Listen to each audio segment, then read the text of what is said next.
예, 반갑습니다. 한국선거방송 특집 선거와 꽃이다를 진행을 맡게 될 명지대학교 김형준 교수입니다.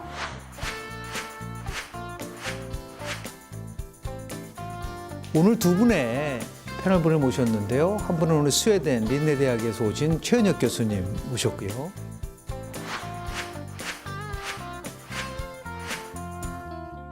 그리고 서강대학교 철학과 우리 최진석 교수님 모셨습니다.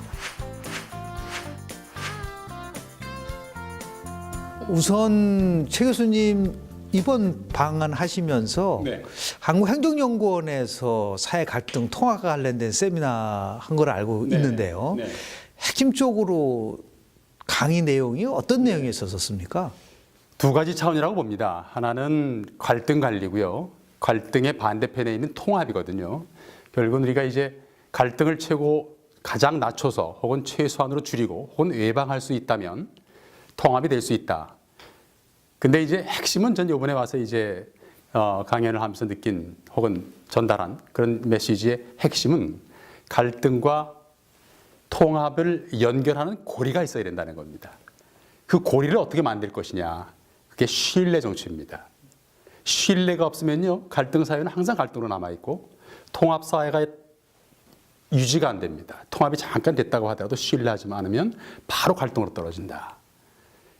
근데 재밌는 것은요, 갈등에서 통합으로 넘어가는 과정의 신뢰 회복은 엄청 시간이 걸려도 통합에서 다시 갈등으로 떨어질 때 시간은 빨리 떨어집니다.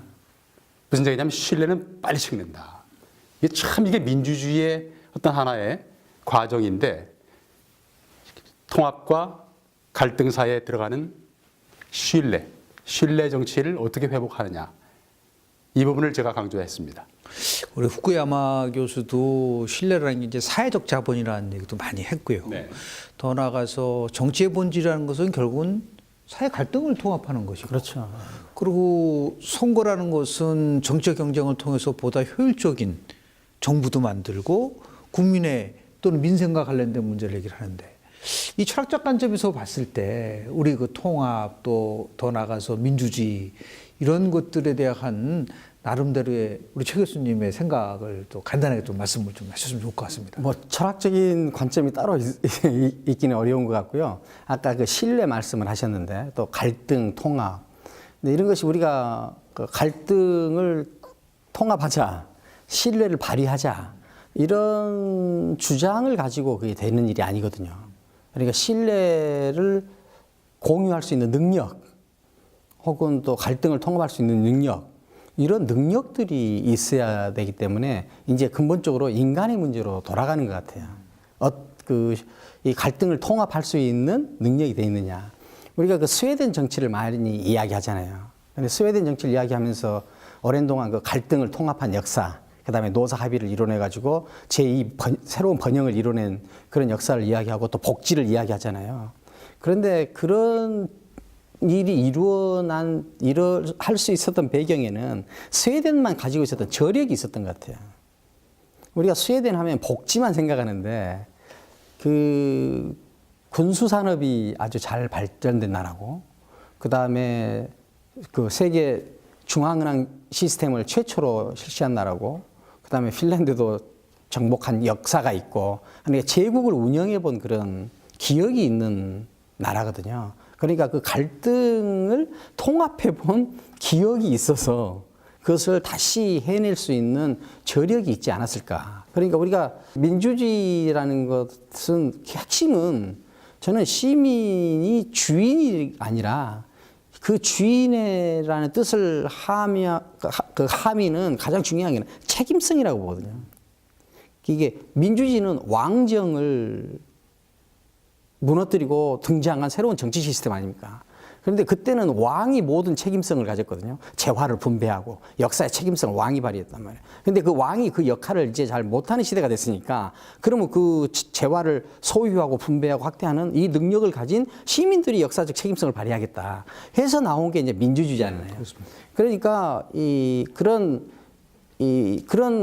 역사적 책임성이 있는 사람들이 이제 갈등을 통합으로 바꿀 수 있는 능력도 있는 거고 하는 것 같아요. 그러니까 우리가 일단 그 역사적 책임성을 가진 시민으로서 성장이 있느냐 있지 않느냐 이것이 정치의 어떤 기본 요점이 되지 않을까 저는 그렇게 봅니다. 우리 작년 이제 촛불 집회에 한 1,700만 명이 이제 참여를 했는데요.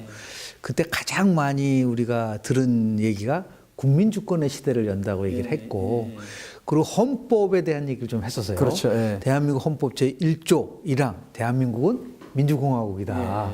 대한민국 헌법 1조 2항, 모든 권력은 국민으로부터 나온다. 그러니까 줄줄줄 외워요. 우리 학생들한테 물어보면 바로바로 얘기합니다. 그럼 민주공화국이 뭐냐? 그러면 갸우뚱거려요. 공화국이 뭐냐라는 얘기. 또 하나 또 많이 듣는 얘기 뭐냐면 선거는 민주주의의 꽃이다. 아니 많이 듣거든요. 근데 그것이 실제로 함축하고 있는 것이 뭐냐라는 부분들에 대해서는 우리가 조금 이해가 좀 필요하지 않나라는 생각이 좀 들어서 우리 최 교수님이 생각하시기에 우리가 민주주의에서 선거는 꽃이다라는 말을 많이 얘기를 하고 있는데 그것이 함의하고 있는 특히 나름대로 조금 전에 우리 최 교수님 말씀하신 것처럼 합의민주주의도 이루고 평등민주도 이루고 여러 면에서 봤을 때 아주 굉장히 민주주의의 모범적 국가로서 지금 얘기하고 있는 스웨덴, 거기서 지금 26년 동안 30년입니다. 30년이시니까 그렇게 오랜 기간 동안의 그 스웨덴 정치를 보시면서 우리 그 선거와 관련된 남다른 그런 그 함의를 좀 설명해 줄 수 있을 것 같아요. 최 교수님께서. 그래서 그 왜 민주주의에서 선거가 꽃인지에 대해서 조금 좀 말씀 좀 해주시죠. 네. 뭐 한 하루 종일 강의를 해도 모자랄 부분인데 사실 다 줄이는 게 제일 쉽죠. 어렵거든요. 네, 우리 최 교수님께서 말씀하신 어떤 책임의 정치, 그 다음에 소수의 통치에서 다수의 통치로 책임의 이양 이런 점 말씀해 주셨는데 그 책임의 이양 과정 속에서 제도들을 어떤 제도를 쓰느냐가 이제 중요한 것 같습니다. 다시 말해서 이제 왕이 통치하는 것은 이제 군주제라고 우리가 했고요. 그것을 아직까지 그대로 사용하는 나라들이 있습니다. 민주제와 군주정이 만난 나라들이 있습니다. 입헌군주제죠. 공화정은 말하자면은 내 한 표로 사람을 정부를 세우는 거거든요. 그러니까 정부를 세우는 것은 결국은 국민에게 있다. 이제 그것이 주권인데 주권은 결국은 내가 주인이고 통치할 사람을 내가 뽑는다. 여기에서 이제 민주정과 혹은 공화정, 민주공화정의 가장 기본적인 선택의 자유가 들어가고요. 그 다음에 선택에 대한 책임을 집니다. 내가 뽑은 지도자가 실패했을 때는 사실은 내 책임이다. 또 있습니다. 그것이 민주주의다. 그렇기 때문에 민주주의의 기본 조건은 이론적이긴 해도 이상적이긴 해도 모든 사람들이 전부 다 투표소를 찾아가서 투표를 해야 사실은 모든 사람이 민주 시민으로서의 책임을 다한 겁니다. 그리고 나서 뽑힌 사람에 대한 결과에 대한 승복도 책임입니다.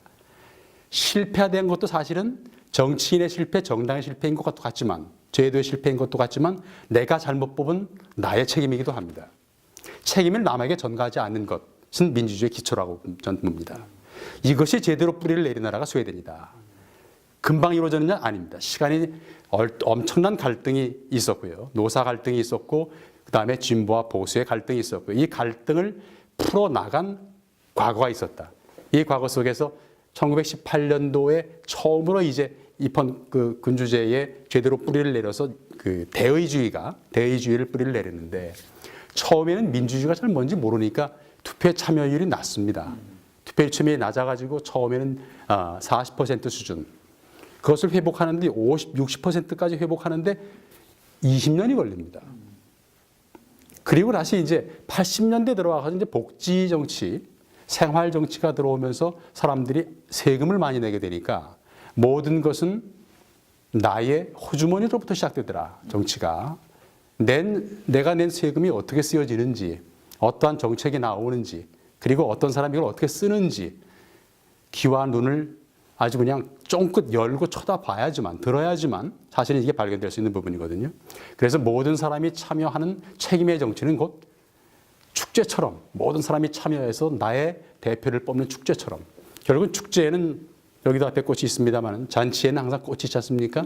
그래서 선거는 잔치처럼 치러야 된다. 모든 사람들을 비방하는 것이 아니라 내가 지지하는 후보들이 나와서 좋은 의견을 가지고 나라 정책 발전의 비전을 가지고 얘기할 때 서로 축하해주는 혹은 떨어진 사람도 당선한 사람을 축하해주고 또 당선 안 된 사람은 떨어진 사람, 낙선한 사람에 대해서 위로해주는 그러한 상호성이 있어야지만 가능한 것이다 보고요. 두 번째는 또 한 가지가 이제 꽃이라고, 민주주의는 꽃이라고 얘기하는데 꽃은 상징적으로 열매를 맺습니다. 꽃이 없으면 열매를 맺어줄 수가 없다. 민주주의는 열매를 맺어야만 가능한 것인데 그것은 정책을 통해서 그다음에 국가 발전을 이루고 그리고 분배를 이루고 상생을 이루고 조화를 이루고 하는 그 속에서 신뢰가 꼽힌다. 그런 측면에서 봤을 때는 저는 민주주의는 꽃이다. 또 한 가지 선거가 꽃이다. 저는 맞다고 봅니다. 보통 이 민주주의와 관련된 단어의 연관어를 조사를 해보면은 가장 많이 나오는 게 민주주의 하면 제일 먼저 떠오르는 단어가 뭐냐? 자유, 평등, 이런 가치들 얘기를 하고요. 더 나아가서 이제 선거 얘기도 하고, 그리고 또 국민에 대한 얘기도 많이 합니다. 주권에 대한 얘기를 많이 하고. 최 교수님 보시기에, 그러니까 우리가 민주주의라는 이 체제가 아주 굉장히 오랜 기간 동안 다른 어떤 체제보다도 상대적으로 평가를 해보면은 훨씬 더 효율성이라든지 국민에 다가설 수 있었다. 그 민주주의의 힘이라는 것은 그러면 어디서 지금 유래될 수 있다고 볼 수 있는지에 대해서 조금 설명을 좀 해주시죠. 저는 그 민주주의의 힘이라는 것은 기본적으로 이 모든 사람들이 참여할 수 있다는 것에서 찾을 수 있다는 거예요. 근데 모든 사람들이 참여하는 것이 복잡하니까 대리인을 내세워서 참여를 시키고 있지 않습니까? 근데 모든 것이 참여하는 것이 저는 민주주의에서 가장 큰 강력함이라고 생각해요. 참여할 수 있다. 아까 그 최현욱 교수님께서 그 말씀하시는데 몇 가지 단어를 말씀하셨어요. 이렇게 생활, 그 다음에 축제, 그 다음에 뭐였죠? 또 잔치. 근데 사실 이게 정치, 우리가 정치라는 것이 도대체 무엇이냐? 정치가 무엇이냐? 그 정치가 태동하는 것은 사실 철학의 태동과 같은 일입니다. 왜 그러냐면은 그 그리스 시대에서부터 우리가 정치를 일반적으로 시작되는 걸 아는데 중국에서는 이제 춘추전국 시대에 이제 정치가 시작됐단 말이에요. 근데 그 이전에 정치가 시작되기 이전에 인간은 이 알 수 없는 어떤 존재, 신의 명령을 받아서 살았거든요. 근데 신의 명령을 받아서 살 때는 그때 제사장들이 주도권을 갖고 있었죠.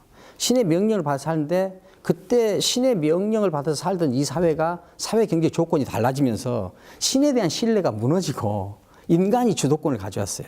그러니까 인간은 신화적 삶에서 철학적 삶으로 옮겨온 겁니다. 그리고 신이 주도할 때는 용맹함이 핵심이었거든요. 인간은. 더 용맹한 사람이 더 인간이었어요. 그런데 이제 신이 사라지면서 인간이 이제 이때부터 말을 하기 시작합니다. 대화를 하기 시작합니다. 이때 이제 정치가 시작돼요. 그러니까 그때는 웅변가를 렉토라고 그랬는데 그때 정치인하고 같은 의미입니다. 그러니까 정치가 시작됐다 하는 것은 인간이 이 세계에서 주도권을 잡고 자기 삶을 결정하고 나아가겠다 하는 이 의지가 표명된 거고 그것이 가능해진 사회에서 대화를 매개로 한 질서를 관리하는 그런 시도를 하게 된 거죠. 저는 이게 정치라고 생각하거든요. 이런 정치적 행위 안에서 다양한 것들이 나오는 거죠. 이제 뭐 군주제도 나오고 이제 민주제도 나오고 이제 다양한 형태들이 나오는 거죠. 근데 핵심이 뭐냐? 이제 인간과 신 사이에서 이제 인간이 주인 노릇을 하겠다. 우리 세상은 우리가 만들겠다. 이제 그렇게 해서 정치가 나왔기 때문에 이 우리 세상을 우리가 만드는 이 일은 축제일 수밖에 없고 잔치일 수밖에 없는 거죠. 근데 그런 우리가 정치라는 것이 그러니까 내가 인간으로서 내 삶의 어떤 가치 확인, 가치 표현 이것이 정치행위거든요. 그러니까 자기 삶의 가치 표현, 자기 뜻, 꿈의 표현, 이런 실현, 이런 것들이 가능한 정치 행위를 하는 것이 저는 정치의 핵심이라고 생각해요. 그런데 이제 민주주의는 시대의 변화 속에서 그것이 그렇게 할 수 있는 가능성이 더 큰 제도로 우리가 채택을 했고 개발이 됐고 채택을 한 거죠. 예. 우리 보통 이제 선거 지금 얘기를 하면서도 많은 국민들이 생각할 때는 이게 종류가 있어요. 가장 많이 관심이 갖는 것이 이제 대통령 선거에 관련돼서는 사람들이 많은 관심을 갖습니다. 그러니까 상대적으로 투표도 좀 높고요. 그 다음에 이제 자신을 대표하는 국회의원 선거 같은 경우에 대해서는 많은 사람들이 그 인물에 대해서 생각을 갖는데 앞으로 우리가 이제 곧 있을 지방선거라는 게 있습니다. 그러니까 대통령 선거, 국회의원 선거, 지방선거. 근데 실질적으로 이 풀뿌리 민주주의가 민주주의의 꽃이다.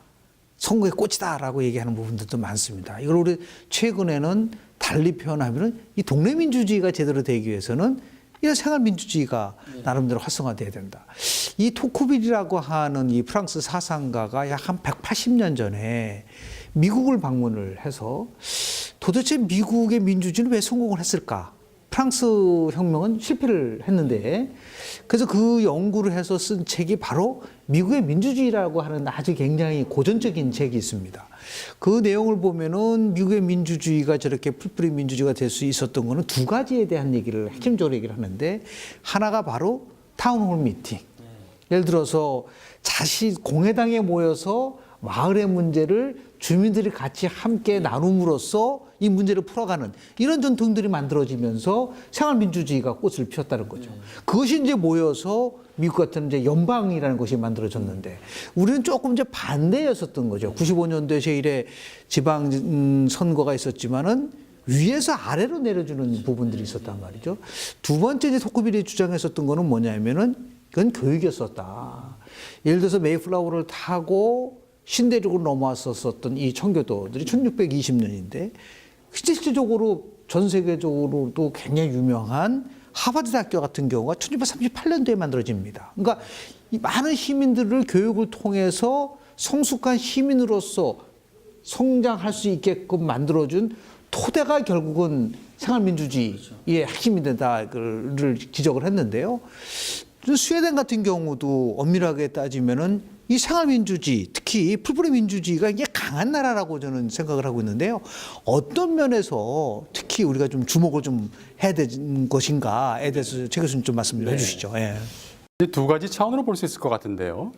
하나는 참여라는 문제고, 그러니까 이제 본인이 참여라는 것은 다양한 참여가 있지 않습니까? 수준에서 다시 말해서 이제 마음에 들지 않는 정권에 대해서 데모를 할 수도 있는 거고, 폭력이든 비폭력이든 말이죠. 아니면 서명도 있을 거고요, 탄원도 있고, 다양한 방법이 있고, 그 다음에 이제 밑으로 오르면 말하자면 이제 투표소에 가서 내가 선거하는 것도 있고, 맨 마지막으로 내가 직접 한번 정치를 해보는 것도 있고 말이죠. 다양한 것이 있는데 그 참여에서 이제 생활 정치로 연결되는 부분인데 말이죠. 결국은 정치는 혹은 지방 정치는 나의 문제다. 왜냐? 나의 옆에 나의 가족 혹은 내 스스로도 가능합니다만은 나의 가족, 내 옆에 이웃 주민, 내가 잘 아는 분, 모르는 사람이도 관계없이 어쨌든 나와 한 번씩 마주치는 사람들이 나가서 하는 정치예요. 또 한 가지는 생활 정치는 말이죠. 생활 정치는 나의 삶 가운데에서 직접 연관되어 있는 정치입니다. 모든 것이다. 그래서 그 참여가 생활 정치를 하게 되면 참여가 활성화됩니다. 정치는 결국은 생활 정치와 연관되거나 그것을 유도하는 장치로 가야 된다, 있어야 된다라는 것이죠. 그럼 생활 정치가 그럼 어떻게 뿌리를 내렸는가? 스웨덴 같은 경우는요. 아까 말씀드린 것처럼 선거에서 투표율이 80%까지 올라올 때까지가 50년이 걸립니다. 그 기간 동안은 아까 말씀드린 것처럼 모든 사람들이 참여하지 못하고 자기 삶에 바빴습니다. 경제 성장이 이루어지고 그리고 나서 이제 대의 제도가 이제 상당히 이제 50년 가까이 됐으니까 이전 사람들이 세금에 대한 그 제도가 이제 세금을 만들어내고 하니까 말이죠. 그 다음에 제도라는 것은 돈이 필요하니까 세금을 필요로 하고 그 다음에 분배를 하기 위해서 일단 돈이 필요한 것이고 말이죠. 이제 그런 측면으로 봤을 때 복지와 생활 정치 그리고 참여는 직접적으로 연관되어 있게 돼 있습니다. 근데 복지를 가능하게 하는 것은 역시 성장이라는 것이 뒷받침돼 있어야 되거든요. 자, 그러면 이제 또 개념이 다양한 또 개념들이 나오는데 복지와 성장과 연관돼서 생활 정치가 말하자면 그 저변으로 돼야 된다. 왜냐하면 복지와 성장과 연관되는 그 과정 속에서 들어가는 것은 세금입니다. 세금이 높으면 성장을 발목을 잡는다. 성장이 낮으면 성장은 신경 쓰지 말고 성장보다는 분배를 먼저 하자. 그 걷은 세금을 많이 걷지 말고 있는 세금은 각자 책임지게 하고 말이죠. 결국은 생활 정치는 가치의 정치입니다. 분배와 선택의 자유와 분배의 평등의 가치의 선거가 됩니다. 생활 정치를 많이 안다 혹은 참여를 한다. 민주의식이 그만큼 높죠. 가치에 대해서 준비된 사람들이 많기 때문에 그렇죠. 근데 또 너무 또 이렇게 어렵게 보지 말고요. 쉽게 보면 뭐냐면 결국 사실은 참여 정치 혹은 생활 정치는 호주머니 문제다. 내가 낸 세금이 제대로 쓰여지고 있는지, 그 다음에 내가 낸 세금으로 다리가 제대로 지어졌는지, 다리가 무너지지 않는지 항상 깨어있는 사람이어야 된다는 것이죠. 항상 관심을 가지고 정부에서 내놓는 이 정보들이, 다양한 정책 정보들이 제대로 맞는 것인지 이런 것을 확인해야 할 그런 의무가 있거든요. 아까 말씀드린 것처럼 책임과 의무가 따른다. 말씀드린 것처럼 말이죠. 생활 정치는 그 다양한 민주적 가치를 안고 있고요. 함유하고 있고요. 정치 쪽에서는 배분과 성장과 세금 정책과 조세 정책과 이런 것을 가지고 국가 발전에 대한 비전을 보여줄 능력이 있어야 됩니다. 거기에서 상호 간의 책임과 의무가 같이 교환되는 가장 저변에는 생활 정치가 있다고 보면 됩니다.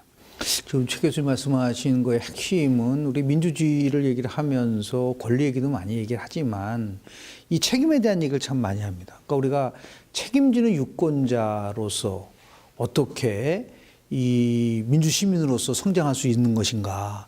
데이비드 스턴 같은 경우는 1950년대에 정치란 것은 가치의 권위적 배분이다라는 얘기를 했어요. 우리가 지향하는 여러 가지 가치는 충돌될 수밖에 없지만 이것을 어떻게 권위적으로 잘 배분해서 효율적으로 운영을 하게 되면 그것이 바로 사회 갈등을 나름대로 다 통합으로 이끌어갈 수 있는 부분들이 있다고 생각을 하게 되는 것인데 우리는 그동안 정치하면은 이건 다 권력을 추구하는 게임으로만 지금 보고 그리고 정치는 나랑은 상관없는 것으로서 많은 국민들이 생각을 하고 있는 것 같아요. 우리 일상 속에서의 정치를 갈등을 조정하는 것이 핵심적이라 한다고 하면 우리 어떻게 보면 매일매일 정치를 하는 걸 수도 있는 것이라고 볼 수가 있는데 그런 의미에서 우리가 지금 평소에 대한민국에서의 정치는 항상 떠오르는 게 혐오스럽고 그리고 굉장히 나름대로 부정적인 언어로만 되어있는데 이런 부분 속이 오히려 우리가 얘기하는 민주주의, 또 성숙한 민주주의를 가로막고 있고 그리고 선거를 오히려 더 퇴행적으로 이끌어가는 그런 위험적 인자도 있다라고 생각이 드는데 교수님 생각은 어떠신지요? 사실 우리나라 같은 경우는 정치 행위 자체가 우리 생활, 우리 삶 속에 정치 행위가 피어났다기보다는 제도가 외부에서 이식되면서 그걸로 우리 생활을 관리하는 방식으로 이렇게 정치 구조가 시작이 됐거든요. 사실 그러다 보니까 이게 좀 잘 안 맞다 보니까 정치가 많이 지금 그 비난을 받고 있는데 정치가 비난을 받더라도 인간의 삶 속에서 정치는 피할 수 없고 정치로만 무엇이 이루어질 수 있거든요. 그러니까 사실 선거가 꽃이라는 제목인데 사실 정치가 꽃이고 정치를 피우는 또 하나의 꽃이 이제 선거 같아요. 그런데 우리가 나라가 서 있을 때는 두 기둥으로 서 있습니다. 하나는 국방, 하나는 조세. 이 두 가지로 국가는 서요. 그런데 서 있는 이 국가가 돌아갈 때는 두 개의 톱니바퀴로 돌아갑니다. 하나는 정치, 하나는 교육이에요. 그러니까 이 정치와 교육이 그 나라를 어떻게 꽃피울 수 있는가 하는 것을 결정하게 됩니다. 그런데 이 정치가 우리 생활하고 유리되면은 정치가 우리 뜻대로 펼쳐지지가 않는 거죠. 그러니까 우리 꽃을 피울 수 없는 거죠. 저는 아까 최현혁 교수님께서 말씀하셨던 그 생활 정치. 원래 정치는 저는 생활 정치해야 된다는 생각이에요. 자기 생활, 자기 삶을 표현하는 정치 행위로 이루어져서 그 정치 행위들 사이에 다양한 것들이 서로 갈등하고 하면서 새로운 미래로 이렇게 열어나가거든요. 그런데 생활 정치가 안 되면은 필연적으로 이념 정치가 될 수밖에 없어요. 이념 정치가 되면은 그것이 바로 진영 정치가 되고 그러니까 내 생활에 내 꿈에 필요한 정치인을 뽑는 것이 아니라 이념, 내가 속해 있는 이념에 혹은 진영에 어떤 맞는 선거를 하게 되는 거죠. 그러니까 이 진영에 맞는 선거를 하다 보니까 이 정치가 앞으로 한 발짝도 못 나가는 거예요. 생활에 맞는 자기 꿈을 표현하고 자기 생활의 요구에 맞는 선택을 하면은 그 생활이 앞으로 전진해서 새로운 세계가 열릴 수 있거든요. 그러니까 저는 그 생활 정치가 다른 여러 가지 정치 중에서 하나 선택해야 되는 그런 가치가 아니라 정치라면 반드시 생활 정치에서 시작돼야 된다. 그러니까 이 자기 삶을 구현하는 행위로서 정치를 이해하지, 자기 진영의 대표자를 뽑는달지, 어떤 영웅을 뽑는달지, 권력자를 뽑는 것으로 정치 행위를 생각한다면은 이 생활의 변화라는 것은 있을 수가 없는 거죠. 그러니까 저는 정치가 정치같이 꽃을 피우려면은 모든 사람들이 자기 생활 속으로 돌아가야 될 것 같아요. 그래가지고 당신이 원하는 삶은 어떤 삶이냐? 당신이 원하는 나라는 어떤 나라냐? 그 역할을 해줄 대리인이 당신 생각할 때는 누구냐? 순서가 이렇게 돼야 된다. 그러죠. 일단 이런 권력자, 이런 영웅을 정해놓고 그걸 나눠 갖는 그런 정치 행위는 이제는 의미가 없어질 거다. 그래서 생활 정치라는 화두는 지금 이 시대에 굉장히 중요한 화두다. 저는 그렇게 받아들입니다. 근데 제가 이제 최 교수님께, 김준석 교수님께, 그리고 김 교수님께도 한번 같이 토론해보고 싶은 내용은 생활 정치로 가기 위해서 과연 우리가 어떻게 해야 될 것인지. 우리 시민들은 생활 정치를 갈구하고 갈망한다고 하더라도 정치 행위를 하는 정책을 만드는 사람들이 생활 정치를 할 능력이나 관심이 없다면 그것도 문제가 아니겠습니까? 내가 뽑을 후보들이 생활 정치를 얘기하고 할 수 있는 사람들이라면 참 좋겠는데 그게 안 된다면 어떻게 보면은 정치 전체 과정 속과 그 다음에 공천 과정이나 이런 것들, 그 다음에 모든 사람이 어떤 사람들을 뽑았을 때 그 뽑은 사람들 중에서 과연 그러니까 처음부터 그 풀에 들어온 사람들이 생활 정치를 할 수 있는 사람인가? 이런 것도 한번 고민해 볼 필요가 있는 것 같고 말이죠. 일단 생활 정치가 제대로 되기 위해서는요, 우리가 특히 이제 국민들이라든지 유권자들이 갖고 있는 정치에 대한 근본적인 일종의 잘못된 오해라든지 착각에서 좀 벗어나야 돼요. 우리 한 3가지 정치에 관련된 착각을 갖고 있는데, 첫 번째는 정치는 더러운 거다. 그리고 정치에 대해서 나쁜 거다라고 하는 인식들이 굉장히 많아요. 그러다 보니까 우리가 이 정치를 통해서 자기가 무엇을 얻는다는 생각이 없는 거예요. 그러니까 정치는 나랑 상관없다고 생각을 하는 겁니다. 그러니까 다시 정치인들만이 정치를 하는 거라고 생각을 하고 있는 거예요. 우리가 매일매일 정치를 한다는 생각은, 생활 속에서의 매일매일 정치를 한다는 생각은 없어요. 그러다 보니까 생활 정치가 약해질 수밖에 없는 것이고, 더 나아가서 우리 선거와 연관돼서 얘기를 한다고 한다면 이 선거를 통해서 나의 삶과 어떻게 연결되냐는 것까지를 우리가 아직까지는 다다르지는 못하고 있는 거죠. 최 교수님 말씀하신 것처럼 내가 세금을 냈는데 이 세금을 나고 나서 나한테 돌아오는 것이 뭘까? 라는 것들 많이 생각을 해야 되고, 그리고 잘못했을 때는 응징도 하고 심판도 해야 되는데, 우리는 지금 어떤 생각하냐면 이 세금은 그냥 떼먹히는 거라고 생각한다는 것이죠. 그리고 3번째 정치에 대해서 관련된 가장 큰 또 착각은 뭐냐면 정치는 안 변한다고 생각을 하는 거예요. 우리 큰 틀 속에서 보면 조금씩 변화되고 있는데 불구하고 정치는 안 변한다. 그러다 보니까 자기가 생활 속에 정치의 주역으로 되지 못한다. 우리 정치 용어로 하면 정치 효능감이라는 게 있어요. 폴리티컬 에피커시라고 있는데, 그것은 결국 얘기하면은 우리가 갖고 있는 정치 불신, 정치 혐오 이런 것들이 오히려 생활 정치를 어렵게 하는 부분들도 있는 것이고, 또 굉장히 정치를 담론 쪽 수준에서 정치를 하고 있다. 그러니까 예를 들어서 뭐 큰 걸 얘기하는 거죠. 뭐 개헌 얘기를 하고, 뭐 다른 얘기하면 어떤 때는 뭐 통일 얘기를 하고, 뭐 개혁 얘기를 하고, 이거 나의 실생활과 실질적으로 관련이 있는 부분들 속에 있는 것들은 마치 하자는 것처럼 느껴지는 부분들이 있는 것이죠. 이렇게 됐을 경우에는 제가 볼 때는 아까 우리 책임이라는 얘기를 하고 있지만은 나랑은 멀리 떨어져 있는, 정치랑 나랑은 굉장히 멀리 떨어져 있다는 생각을 갖게 되니까 오히려 어려워지는, 조금 전에 속구비리 얘기했었던 나름대로 타운홀에 모여서 같이 함께 지역의 문제를 얘기할 수 있어야 되는데, 지금 지방선거를 지금 이제 우리가 눈앞에 두고 있는데 얼마나 중요한 부분들이 많습니까? 그런데 이거는 마치 지역에 오랫동안 정치를 했던 사람들만 지방선거에 참여를 하게 되고, 그리고 많은 유권자들은 지역의 후보자도 잘 몰라요. 그리고 심한 경우에는 뭐 묻지마 투표를 어떠하고 미워도 다시 한번 투표를 하고, 이런 식의 그 투표 형태를 보인단 말이에요. 이거는 결국 생활 정치의 적일 수밖에 없다라는 말씀을 좀 드리고 싶죠. 근데 우리가 생활 정치, 그 생활자가 들어가면은 뭔가 좀 쉬워 보이잖아요. 생활 정치. 그다음에 일상 그러면 좀 이렇게 쉽고 가벼워 보이잖아요. 근데 제가 생각할 때는 이 생활 정치가 상당히 고도의 정치 같아요. 높은 수준입니다. 그러니까 예를 들어서 우리가 훌륭한 사람들도 이 거대한 담론, 거대한 이념에서는 넘어지지 않아요. 그건 그 태산 같은 겁니다. 그래서 사람이 태산에 걸려서는 안 넘어지거든요. 근데 이 일상은 거의 그 돌뿌리 같은 거예요. 이 돌뿌리에서 넘어집니다. 그러니까 거의 모든 어떤 그 유명한 사람들이 다 대개는 일상에서 무너지거든요. 근데 이 노자의 이런 말이 나옵니다. 도덕경에. 제 몸보다, 자기 자신보다 천하를 위하는 사람을 믿지 마라. 천하를 자기 몸같이 사랑하는 사람. 이제 자기를 천하만큼 사랑하는 사람. 내가 천하만큼 중요하다. 나를 저 중요한 사람.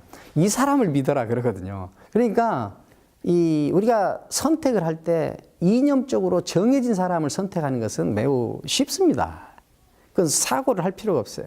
그런데 일상에서 내 삶에 필요한 사람, 내 삶이 나아가야 될 방향을 대리해 줄 수 있는 사람, 이런 사람들 뽑는 것이 사실은 상당히 그게 더 어려워요.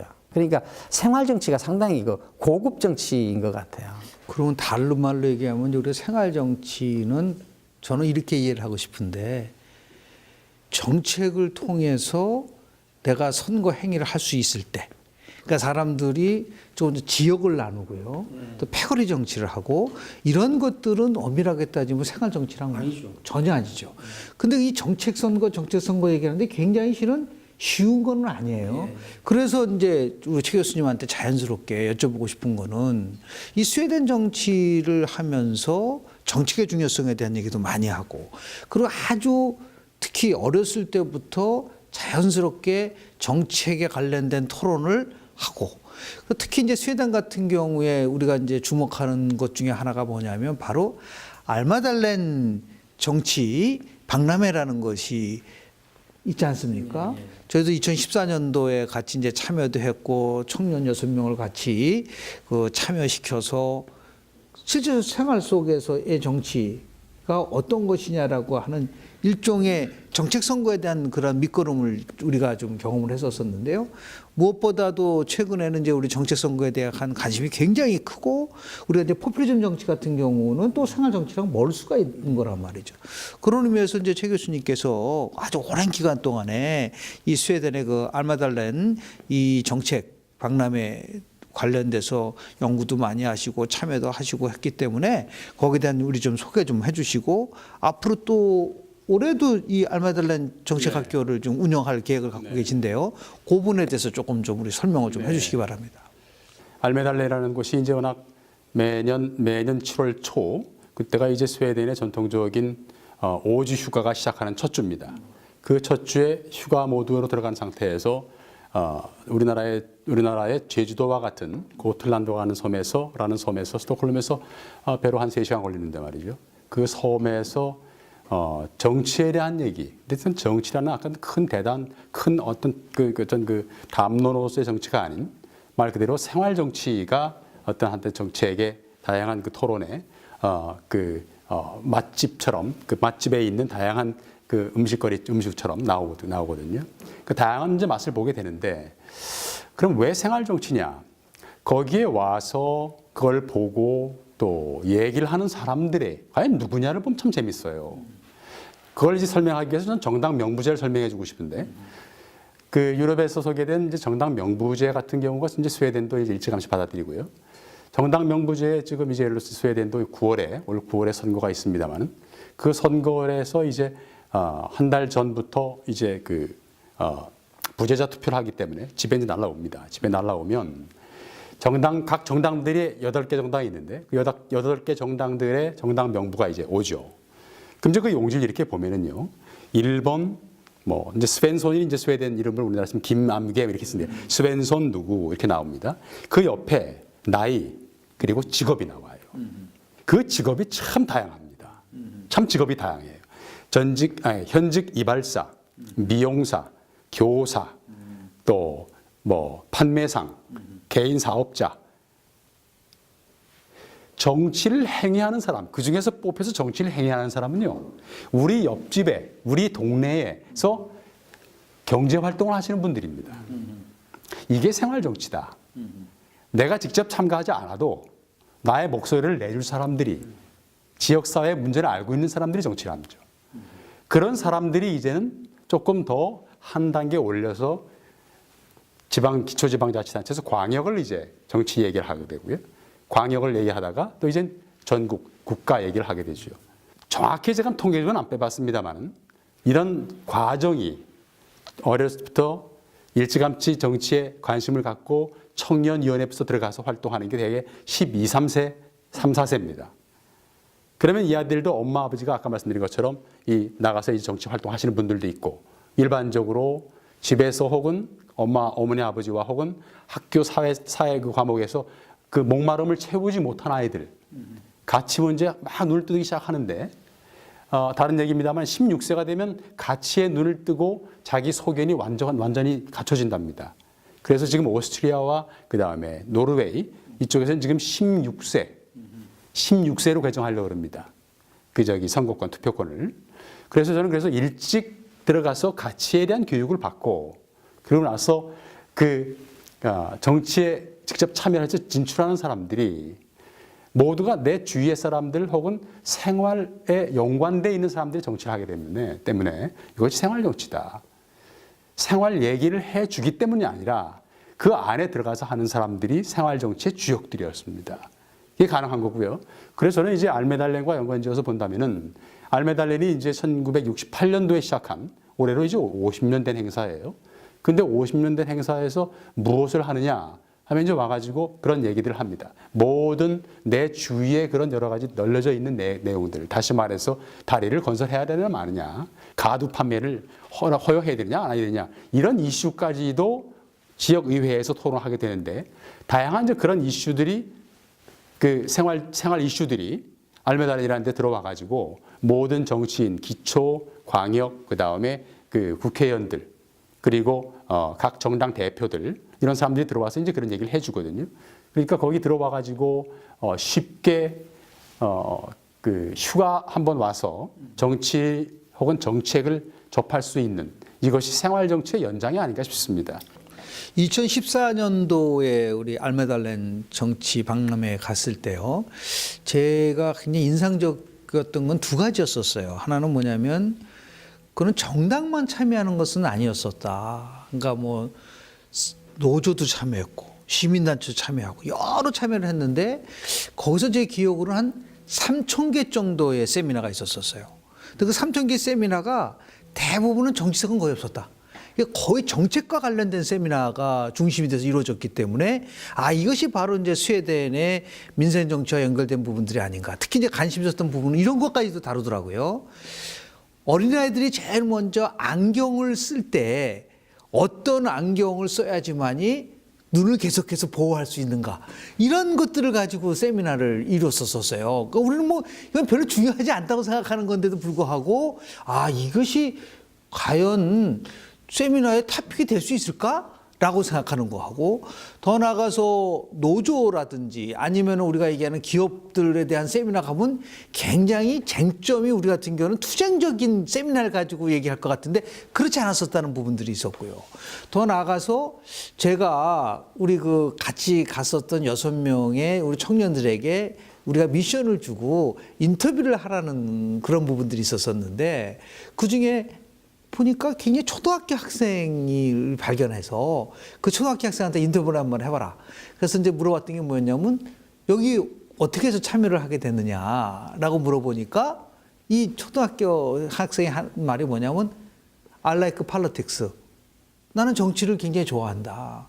그래서 우리가 왜 정치를 좋아하냐 그랬더니, 정치는 결국은 나의 삶에 직접적으로 영향을 주기 때문에 내가 관심을 가지지 않을 수가 없다. 그러니까 정치는 나의 굉장히 밀접한 친구다. 이런 식으로 얘기를 해서 참 이게 달랐다라는 얘기를 들었는데요. 교수님 어떻게 보세요? 저는 그게 정치의 핵심이 아닐까요? 그게 자기 삶과 정치가 연관이 된다. 내 삶은 정치를 통해서 나아진다. 이 인식이 우리가 정치 행위를 할 때 반드시 가져야만 인식 같아요. 그러니까 이 정치가 내 삶과 연관된다는 이 인식이 모든 정치 행위의 기본이 돼야 된다. 그렇지 않고 정치가 어떤 정해진 이념을 수행하는 것으로 전락하든지 어떤 집단의 이익을 대변하는 것으로 전락하든지 하면서 정치가 왜곡되거든요. 근데 지금 우리가 사용하고 있는 정치 제도라는 것은 다 사실은 이런 삶의 문제에서 그 제도가 만들어졌거든요. 근데 우리는 그것을 수입했기 때문에 우리 삶의 문제에서 형성된 제도를 수입해서 쓴 것이 아니라 그 제도를 가지고 와서 우리 삶에 이식을 하다 보니까 그 사람들보다는 우리가 훨씬 더 삶과 정치 사이에 어떤 분열 현상이 있을 수밖에 없는 거죠. 이걸 우리가 어떻게 연결시켜 수 있는가? 이것이 정치 발전하고 굉장히 긴밀하게 연관된다고 저는 생각합니다. 저는 그 스웨덴 정치 얘기하면서 최 교수님한테 꼭 좀 여쭤보고 싶은 게 여러 가지가 있는데 그 중에 하나가 지금 스웨덴은 의무투표제가 아닙니다. 그러니까 예를 들어서 의무투표제를 하는 나라가 있어요. 만약에 투표에 참여하지 않으면은 아주 굉장히 엄하게 처벌하는 그런 나라도 있는데 오스트레일리아가 있죠. 그렇죠. 근데 지금 스웨덴 같은 경우는 의무투표제가 아님에도 불구하고 투표율이 80%를 높은 게 굉장히 우리가 봤을 때는 참 특이하다고 볼 수가 있는 건데요. 작년에 있었었던 대한민국의 대통령 선거에서 투표율이 약 한 77%였었습니다. 근데 지방선거로 가면 이 투표율이 훨씬 더 낮아져요. 95년도에 있었던 6.27 지방선거에서 한 65% 정도 있다가 그리고 계속해서 40%까지 떨어졌다가 최근에 2002년도, 2006년도, 2010년도, 2010년도 조금씩 올라가고 있는 추세인데 어떻게 해서 그 스웨덴 같은 경우는 그렇게 의무투표제가 아님에도 불구하고 이거 투표율이 높은 요인이 뭘까에 대한 궁금증이 많거든요. 네. 저는 우리 최진석 교수님께서 말씀하신 그 두 가지, 그러니까 이제 아이의 예를 들어서 이제 말씀해 주셨는데, 저는 이렇게 좀 정의해 보고 싶어요. 정리를 해보고 싶습니다. 그 아이가 과연 어떻게 해서 그런 생각을 갖게 되었을까요? 그 배경을. 그걸 생각해 보면 이 아이는 분명 학교에서든 부모를 통해서든 친구 관계 속에서든 말이죠. 또래 관계 속에서 말이죠. 분명히 그러한 얘기들을 하고 영향을 받으면서 살아왔습니다. 그러한 배경과 환경이 있다는 얘기죠. 결국은 정치 사회화 과정이 거기는 이미 뿌리를 내렸다는 것입니다. 또 한 가지가 그런 아이들이 그렇게 성장할 수 있게끔 가르칠 수 있는 정치 교육이 돼 있다. 결국은 저는 생활 정치는 말이죠. 생활 정치는 곧 정치 사회화 과정 속에서 모든 사람이 참여하게 해주는 그러한 어떤 그 정치 사회화 환경이 있단 말이죠. 그 환경이 결국은 정치 참여, 그 다음에 투표 참여로 이어지게 하더라. 스웨덴은 기초지방자치단체, 지방선거도 중앙선거와 똑같이 85%입니다. 그 이유가 있죠. 이제 이건 물론 이제 찬반론이 있습니다만은 그 동시선거기 때문에 그렇다라고 얘기합니다.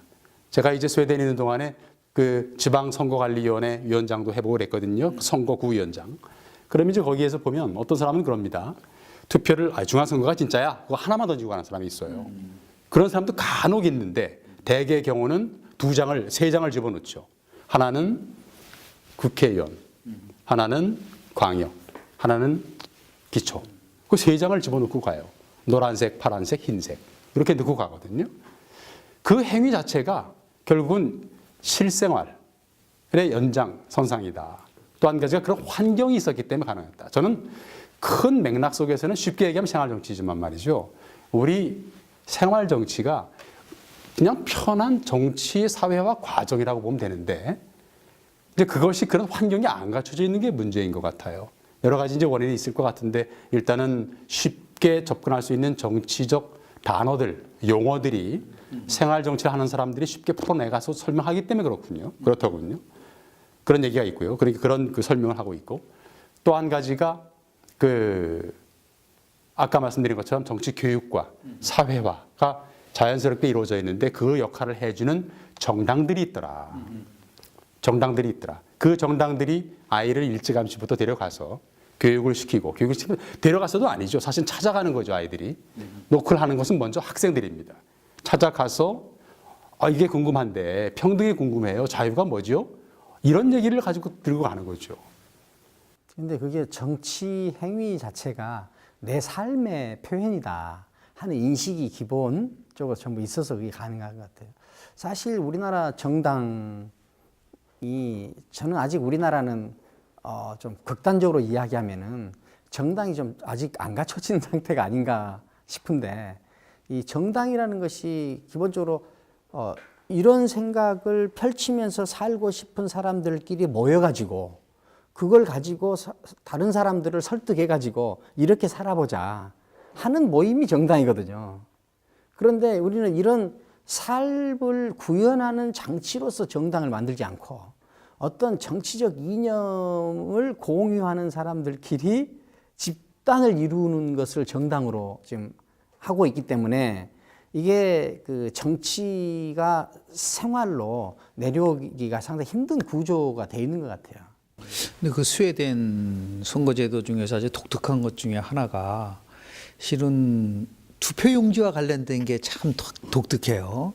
우리도 엄밀하게 따지면 이제 정당 투표라는 게 있습니다. 정당을 보고 투표를 하면은 그것을 토대로 해서 비례대표 의석을 이제 배분을 하는데 뭐 스웨덴 같은 경우는 이제 지역구는 없고 29개 권역으로 나눠서 정당 명부에 의해서 투표를 하는데 투표용지가 우리처럼 순위가 딱 정해져 있고 그걸 무조건 고르는 것이 아니라 다양한 형태의 투표용지가 있지 않습니까? 어떤 경우는 모인 직접 이름을 쓰는 경우도 있고 그리고 비록 순서는 돼 있지만은 15% 이상 정도의 일정한 득표를 하게 되면은 비록 순위는 낮지만은 그 사람이 우선적으로 선택되는 거. 다시 해서 정당의 모든 것을 순위를 정하는 것이 아니라 유권자가 순위를 정할 수 있는 이렇게 혼용된 방식으로 투표용지가 나눠지니까 유권자들이 훨씬 더 정치에 관심을 갖게 되고 내 주변에 있던 사람들 그리고 실제로 자기랑 많이 접촉을 하고 정책에 열심히 노력한 사람의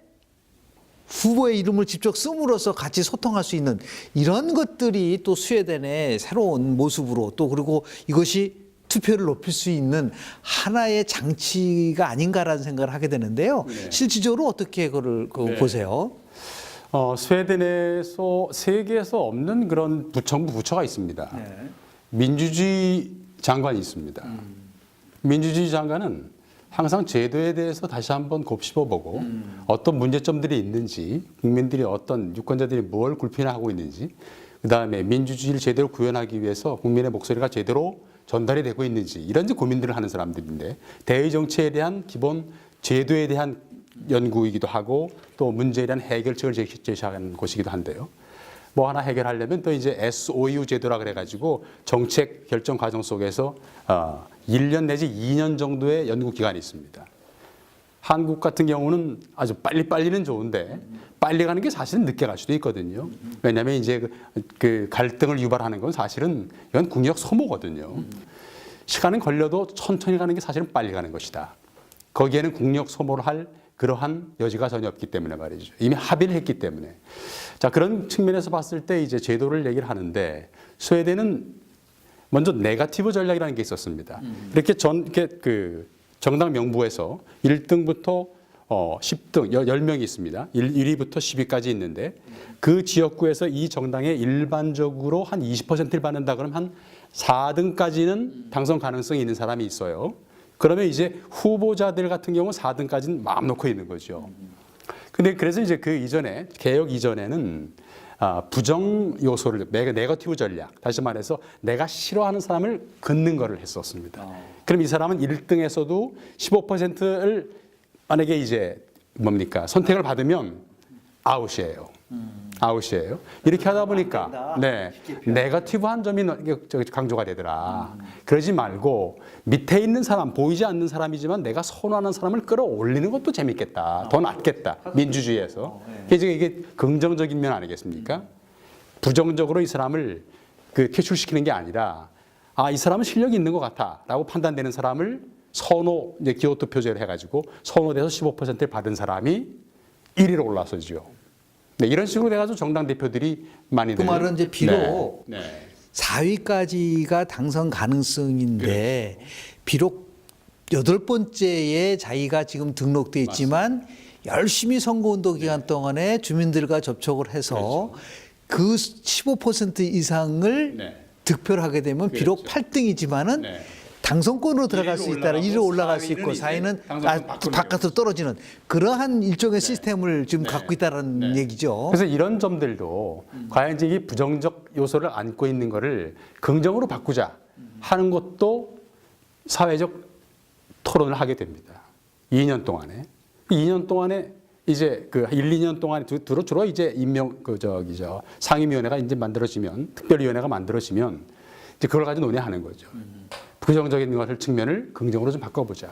민주주의는 긍정으로 승화시켜야 되는 것이다. 이렇게 이제 얘기를 하죠. 이제 그런 것들이 결국 민주주의 장관들이 그 논의하고 생각하는 이제 그런 것들인데 어쨌든 제도는 지속적으로 변화할 수밖에 없습니다. 왜냐하면 사회가 변화하고 있고 세계가 변화하고 있기 때문에 그만큼 사회적 니즈, 요구도 달라질 것이다.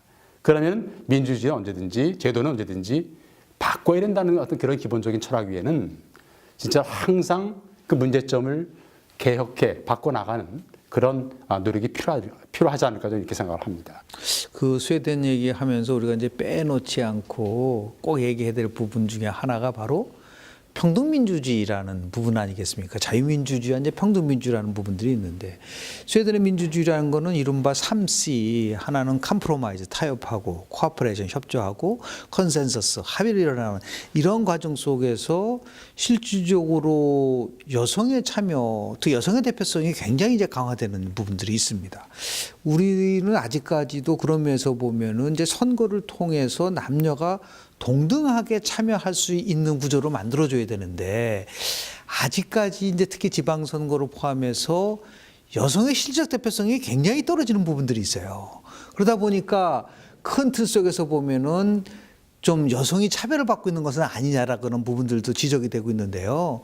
그러니까 평등의 관점에서 봤을 때 어떻게 이 부분을 우리가 좀 바꿔서 여성과 남성이 동등하게 참여를 해서 실질적인 이러한 그 평등민주주의로 갈 수 있는 것인가에 대한 나름대로의 그 스웨덴이 주는 하나의 제도적인 장점이 있지 않을까라는 생각을 하는데요. 네. 네.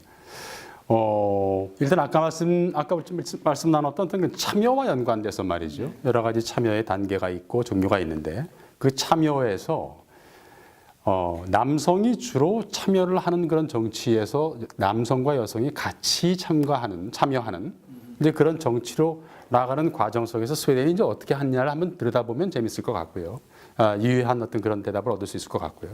이제 그것은 결국은 70년대 초까지만 해도 다수를 위한 정치였었습니다. 다시 말해서 남성 위주의 정책.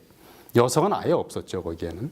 70년대에 이제 울러프 팔메라는 분이 이제 수상으로 들어와 보니까 지금까지 한 것은 평등의 정책을 얘기했지만 다수를 위한 평등이었다. 소수도 함께 민주주의 꽃이라고 말씀했습니다만 선거가 꽃이다. 꽃을 얘기했습니다마는 그 꽃 향연에 같이 한번 참여를 할 수 있어야 된단 말이죠. 자발적으로. 그래서 그 대표도 사실 아까 생활 정치의 가장 중요한 것은 그 다양한 직업군에 있는 분들, 다양한 신체적 조건을 가지고 있는 분들이 참여를 해야 된다. 여성도 마찬가지고 그다음에 이민자 출신도 마찬가지고요. 이런 것. 다시 말해서 곧 참여를 통해서 민주주의를 이루어야 되는데 그 참여를 할 수 있게끔 하는 제도가 중요한데 거기에서 이제 아무리 해도 참여할 수 없는 상황이 있습니다. 다시 말해서 남성 위주의 어떤 기득권 사회 속에서는 여성이 참여를 할 수가 없죠. 선거 제도라는 것이 말하자면은 비례대표자가 여성을 참여할 수 있게끔 해주는 비례대표제의 비율이 높아지면 높아질수록 여성의 참여율 혹은 소수자의 참여를 높일 수 있는 장치입니다. 그거는 장치로서 저희들이 이제 바꿀 수 있다고 보고요. 그래도 안 되면 쿼터제를 통해 가지고 여성을 30% 무조건 당선시키는 제도를 한다든지 또 한 가지는 아예 풀이 너무 여성이 적어서 남성이 90, 여성이 10인데 어떻게 그러면 다시 7상으로 맞추냐. 이건 역차별 문제가 되거든요. 그러면 이 풀을 여성 풀을 늘릴 수밖에 없다. 그래서 여성들이 생활 정치를 하는 생활 정치의 핵심 중에 하나가 사실 여성이 많이 참여했기 때문에 가능한 겁니다. 그러니까 결국 여성 풀을 늘려주는 방법. 또 한 가지가 내가 직접 생활 정치인인 내가 직접 참여할 수 있게끔 해주는 정치 교육과 충원의 과정.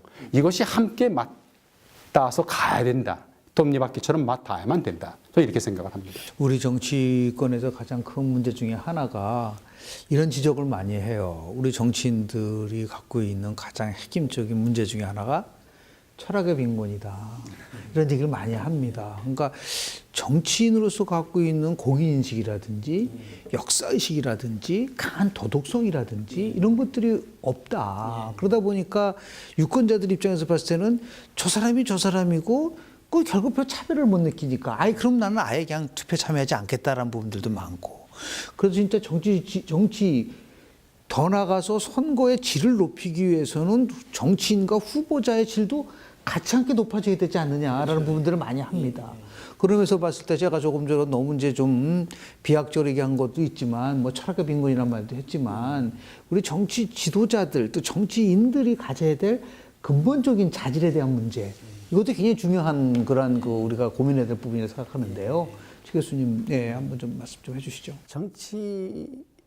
정치인들의 가져야 되는 근본적인 자질은 저는 계속 이야기하지만 이미 있는 이념을 수행하는 정치인은 역사를 앞으로 나아가게 할 수 없습니다.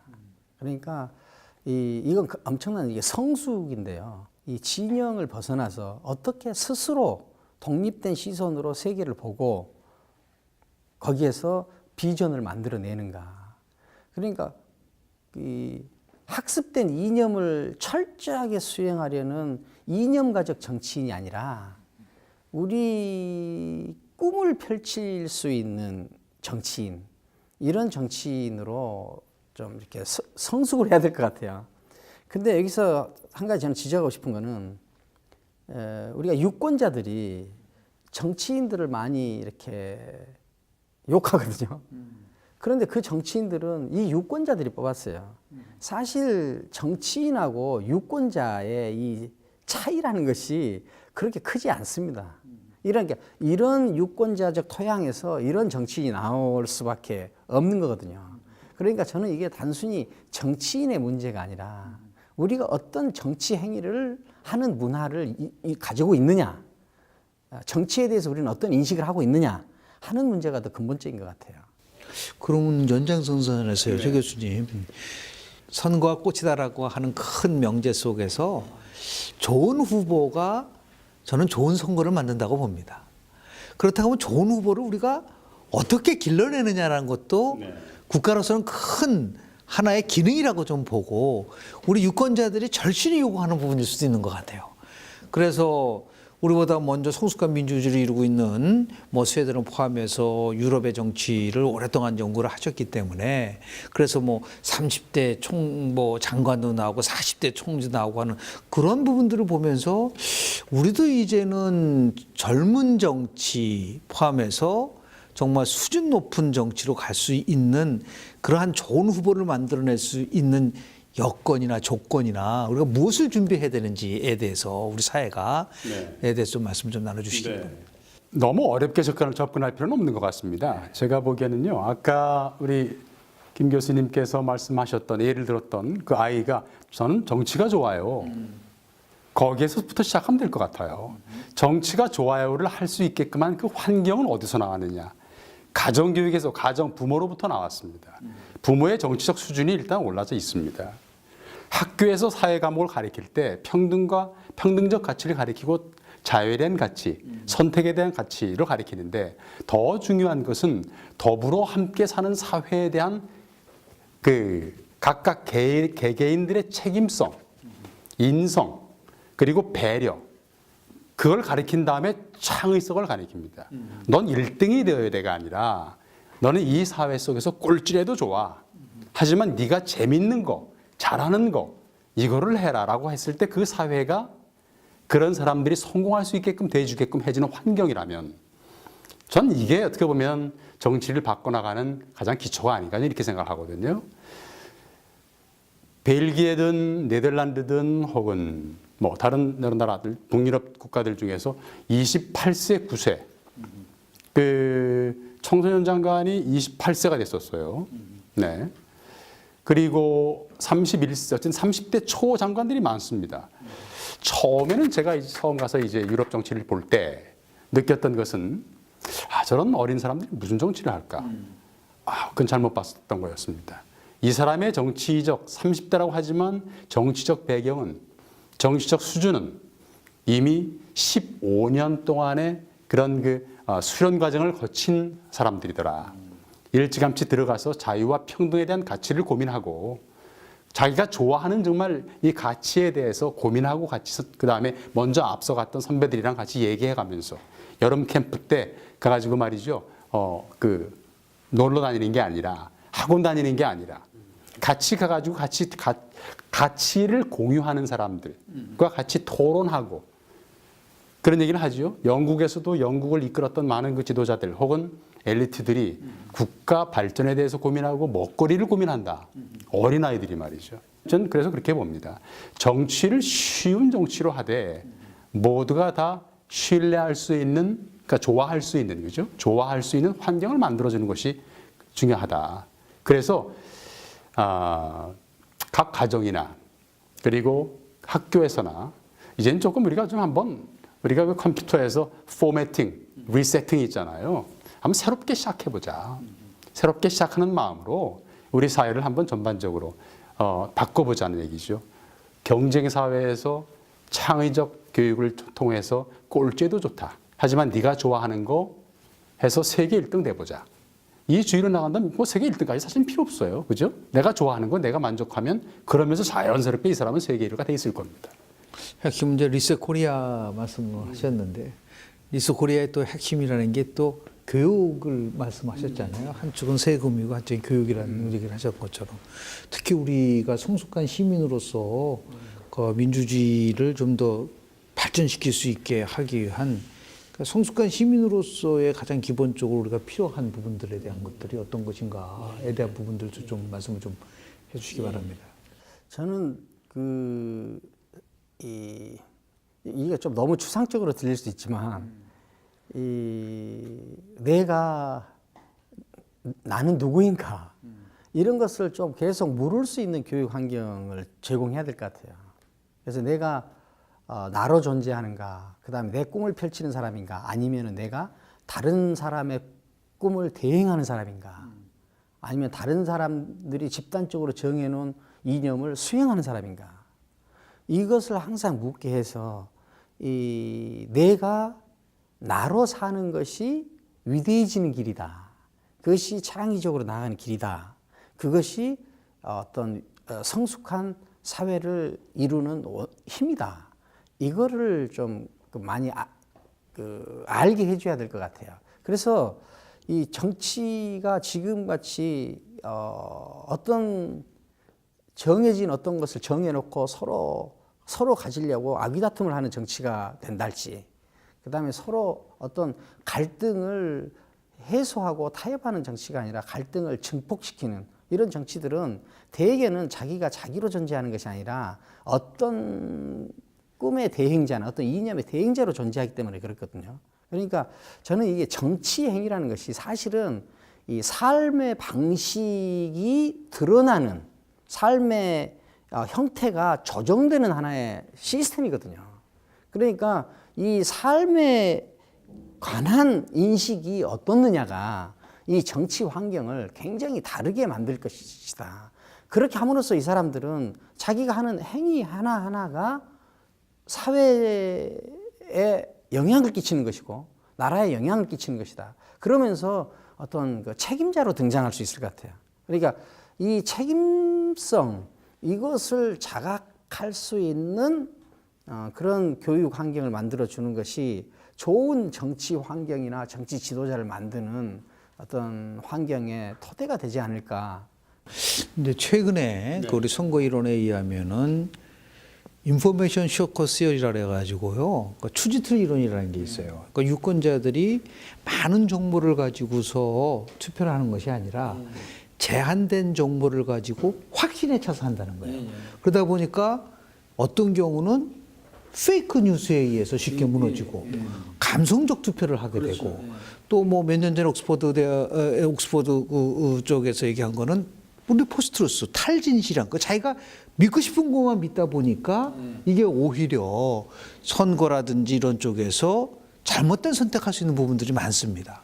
우리 특히 이제 뭐 SNS가 주요한 마저 굉장히 긍정적 기능도 많이 하고 있지만 어떤 경우에는 굉장히 부정적 기능도 많이 하고 있어요. 그러니까 이것을 특히 이제 우리 이제 스웨덴에서는 똑같은 뭐 SNS를 포함해서 많은 인터넷도 특히 얼마나 많은 소통의 매체가 발달돼 있었습니까? 여기에 대해서 조금 전에 최 교수님 말씀하시는 책임지는 유권자들이 어떻게 하면은 이러한 나름대로의 제한된 정보가 아니라 정확한 정보를 가지고 투표를 하고 자기가 던진 한 표에 대해서 책임을 질 수 있는 그렇게 할 수 있기 위해서 혹시 정부나 언론이나 뭐 시민단체나 그런 걸 뭐 굉장히 적극적 역할을 스웨덴 같은 데서는 하고 있는 건 아닌가요? 하고 있죠. 구체적으로 하고 있고요. 그다음에 이제 개인적인 그러니까 각 시민들 혹은 주민들의 그 책임성 측면도 강조가 되고 있는 부분인데 일단 처음 일단 그 정부나 혹은 정당들 그리고 그다음에 기초지방자치단체든 이런 그 기관들의 특히 이제 국가적 차원에서 그 법률적 차원에서 말이죠. 다시 말해서 이제 거짓 정보에 대한 유포에 대한 책임성 이제 그건 사법적으로 이제 묻게 돼 있고요. 이제 물론 한국에도 있습니다만은 보다 적극적으로 말이죠. 그리고 이제 또 한 가지가 시민적 차원에서 보면 말이죠. 저는 이렇게 봅니다. 정보가 다양하게 있는데 그 정보가 진짜인지 가짜인지 모르는 어떤 그런 아주 그 혼탁한 선거가 될 수가 있죠.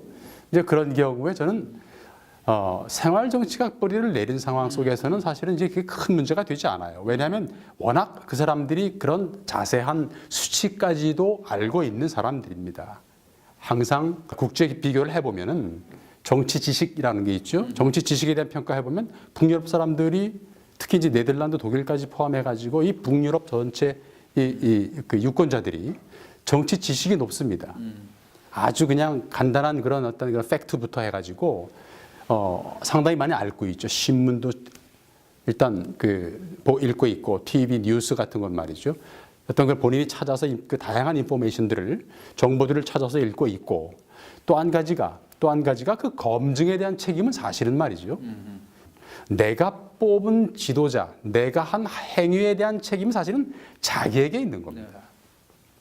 검증에 대한 책임은 나에 있는 것이지 검증을 국가가 검증해라. 정당이 이거는 거짓 뉴스를 내지 마라 혹은 낸 경우에 아주 철퇴를 가하라. 이건 두 번째, 세 번째 문제고요. 가장 중요한 것은 이게 진짜인가 가짜일까라고 하는 것을 고민해서 한번 내 표를 던지기 전에 한번 검증해보는 그 절차는 사실은 자기 책임인 것 같아요. 네, 이런 생각을 합니다. 네, 내가 던진 한 표에 대해서 책임을 질 수 있을 때 민주주의도 성숙하고 그리고 선거의 질도 높아진다라고 하는 이런 부분들에 대한 얘기를 많이 하고 있는 것도 사실이고요. 더 나아가서 민주주의에서는 반드시 선거를 통해서만 권력이 창출됩니다. 그래서 선거에서 정말 주인이라는 거는 뭐냐. 우리는 민주주의에 대한 얘기를 많이 하면서 of the people, by the people, for the people라는 얘기를 참 많이 들어요.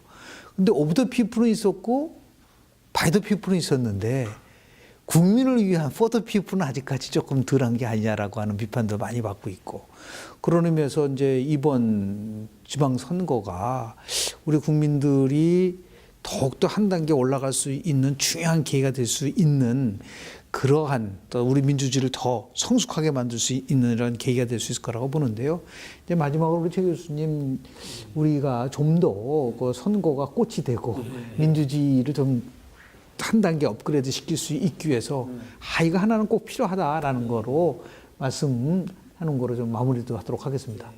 저는 그 선거를 통해서만 자기 정치 행위를 할 수 있잖아요, 지금은. 그렇죠. 정치 행위라는 것은 자기 삶의 표현이자 결정이잖아요. 근데 선거를 할 때 우리가 원하는 선거를 하지 말고 자기가 원하는 선거를 하는 것이 지켜지면 좋을 것 같아요. 최 교수님. 네. 결국은 뭐 쉬운 정치여야 된다. 쉬운 정치는 생활 정치다. 생활 정치는 역시 그 생활 정치가 심판받는 그 마지막 단계는 선거다. 저는 이렇게 보고 싶은데 말이죠.